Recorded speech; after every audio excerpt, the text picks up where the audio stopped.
ऐसा ना हो एक न्यायाधीश अपनी कुर्सी से उठकर थाने के चक्कर लगाए और लालत है से प्रशासन पर कि वो आंख न्याय मिचोली। करने वाली न्यायाधीश इंद्री को बोला अपशब्द यानी जाति सूचक शब्द बोला गया।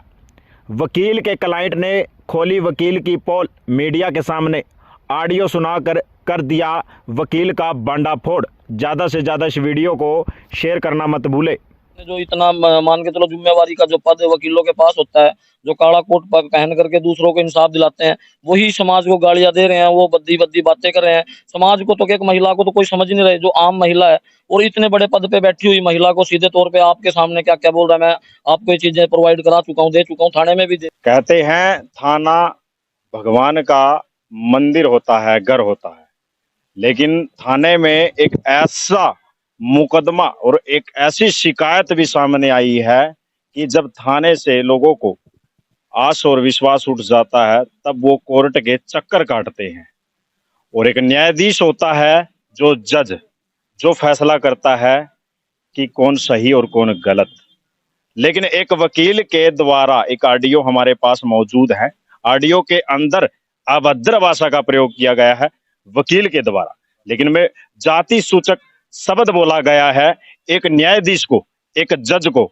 उसी जज के पक्ष में राजेंद्र मान जी आए हैं और उन्होंने थाने में थाना प्रभारी को शिकायत दी है लिखित रूप में कि हमारी न्यायाधीश जो कि जज है, दीक्षा रंगा नाम है, उनके पक्ष में आए हैं कुछ लोग यहाँ पर समाज सेवी। लेकिन अब जज जो फैसला करती है, जो अपना फैसला सुनाती है, अब वो किस प्रकार का इस वकील को फैसला सुनाएगी, कैसा फैसला सुनाएगी और क्या ये जेल की सलाखों में जाएगा या नहीं जाएगा।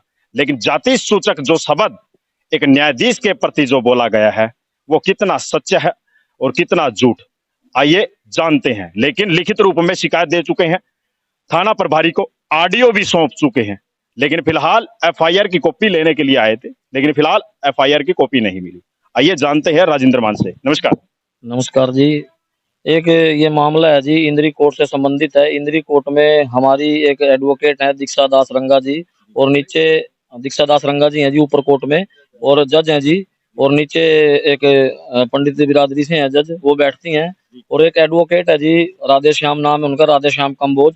उनके द्वारा आदरणीय दीक्षा दास रंगा जी जो ऊपर बैठती हैं, बोला कि भाई ऊपर बैठती है, नीचे ऊपर चमारी बैठती है, नीचे पंडितानी बैठती है, और उनको जाति सूचक शब्द बोले गए, गालियां दी गई, भद्दी भद्दी बहुत ज्यादा, जो मैं आपको बोल नहीं सकता, सुनाना भी चाहूंगा मैं आपको, आप सुन भी सकते हो कि इस एडवोकेट के द्वारा क्या क्या बातें बोली गई हैं और किस प्रकार से इसने पूरे समाज को प्रताड़ित किया।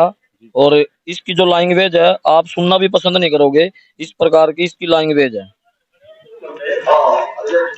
ये आप सुन सकते हो।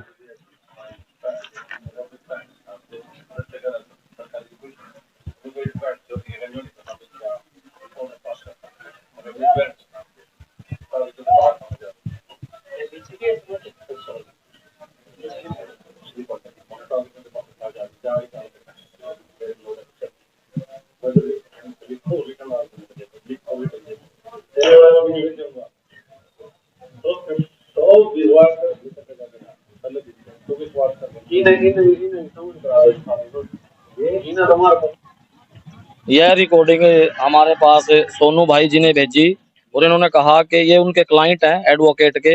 ये बोले कि जी ये व्यक्ति ऐसे ऐसे करके, जो आदरणीय जज साहब हैं दीक्षा दास रंगा जी, उनको भी गलत बोल रहा है, और नीचे जो महिला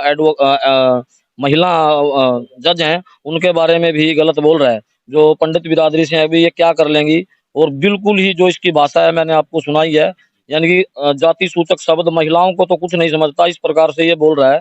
जिसकी हमने लिखी शिकायत 4 तारीख को हमने थाने में दे दी थी, और उसकी कॉपी लेने के लिए हम आज आए थे, मगर एसएचओ साहब अभी बाहर हैं, तो बोले भी 2-3 दिन के अंदर मैं इसकी जो कॉपी आपको दूंगा, मगर इसमें कोई कार्रवाई अभी हमें थाने की तरफ से नहीं मिल रही है।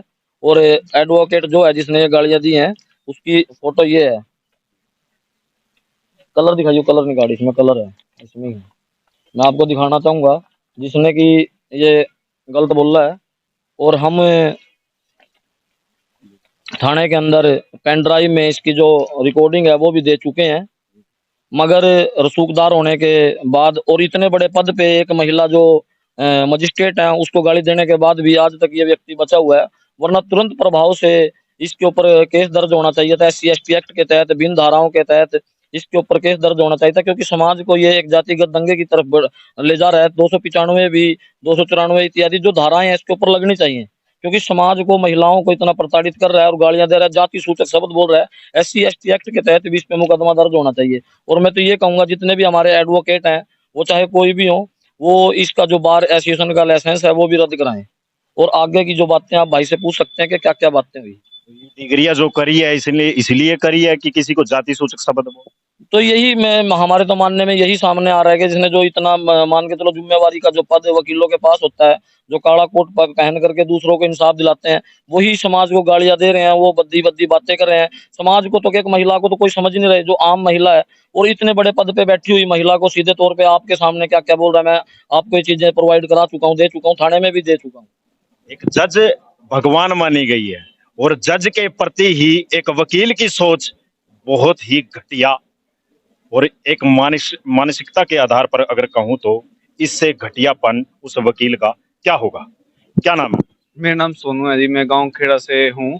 मैं इनके पास अपने केस से रिलेटेड बात करने गया था। मेरे को लगा कि ये लगा कैसा था भी, अपोजिट पार्टी से मिक्सअप होके, तो मेरे को शक हुआ, तो मैंने इसकी रिकॉर्डिंग करनी स्टार्ट कर दी। इसके चैम्बर में ही मैं बैठा हुआ था, वहाँ पे 5 से 6 लोग मौजूद थे उस टाइम पे। तो इसने तो अपनी हद ही पार कर दी, जज मैम को गाली देने लगा, भीम समाज को गाली देने लगा और अभद्र भाषा का प्रयोग करने लगा। तो जाति सूचक इसने शब्द भी बोले। तो मैंने मैम से, जज मैम से मिलने की कोशिश की। मैंने पूरा रीडर को भी बात की, उनसे रीडर से भी बात की, भाई मेरे को मिलवा दो। कई वकीलों को भी मैंने अप्रोच किया कि मेरे को मैम से मिलवाओ, भी ऐसे ऐसे से उन्होंने ये अभद्र भाषा का प्रयोग किया है। और तो ऐसा हो नहीं पाया, तो मैं भाई साहब के पास गया, ये भीम समाज से थे, मैंने इनसे मिला। तो इन्होंने मेरी ये चीज सुन के और SP साहब को भी इन्होंने ये रिकॉर्डिंग सौंप दी और बोला कि भाई इनके खिलाफ कार्रवाई, ऊंची से ऊंची कार्रवाई की जाए। तो SHO साहब को भी रिटर्न में इन्होंने दे दिया दरखास्त। तो आप क्लाइंट थे हाँ जी, हाँ जी, मैं इनका क्लाइंट था सर। ये किस केस में गए थे? मेरा एक केस है स्टेट वर्सेस लक्ष्या के, यानी कि मैं उसमें कंप्लेनेंट हूँ सर। तो मैं उसके रिलेटेड गया इनके पास। तो इन्होंने दूसरी पार्टी से मिक्सअप हो गई है, यानी कि उनसे पैसे पूसे लेके ना, सांच काट करके मेरे को इन्होंने मिसगाइड किया पूरे केस में सर।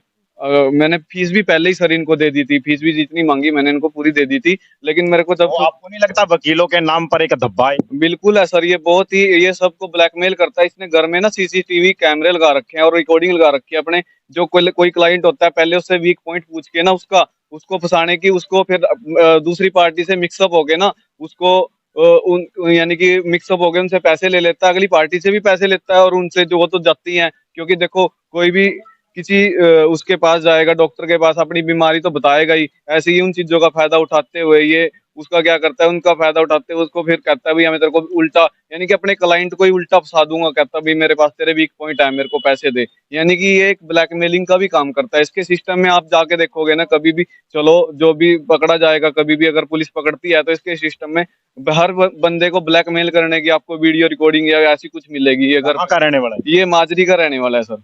माजरी? हाँ जी, हाँ जी। तो चैम्बर नंबर क्या है? चैम्बर नंबर सर इसका मेरे को कुछ याद नहीं है, 300 मैं पता करके सर आपको बताऊंगा, ध्यान नहीं है मेरे को। से दोबारा से मुलाकात हुई आप?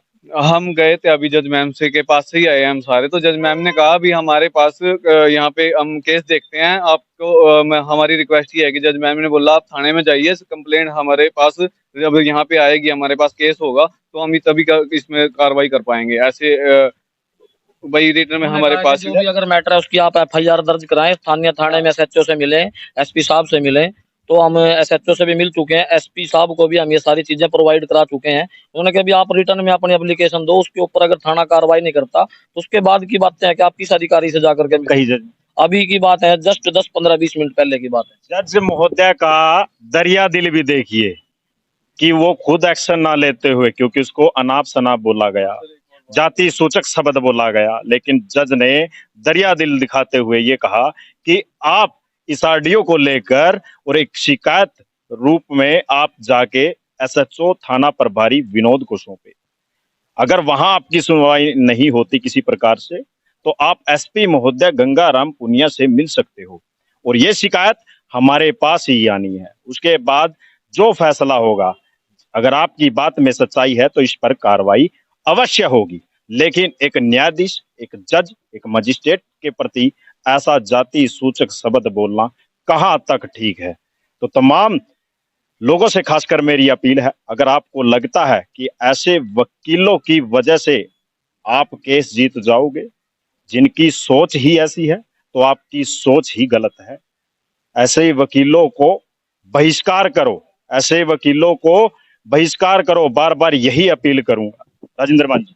जी, मैं यही पे अपील करूंगा, पूरे के पूरे जो मेरे इंद्री हलके के मेरे भाई हैं, वो किसी भी जाति धर्म से हों, हम सभी जाति धर्म का सम्मान करते हैं, कि ऐसे एडवोकेट से आप लोग दूर रहे, क्योंकि जो एडवोकेट एक महिला का सम्मान नहीं कर सकता और एक इतने बड़े पद पर एक हमारी जो जज बैठी हैं, उनको ही जाति सूचक शब्द बोल रहा है, अभद्र भाषा का प्रयोग कर रहा है, नीचे जो एक महिला जज है उसके बारे में भी गलत बोल रहा है, जो कि स्वर्ण समाज से हैं।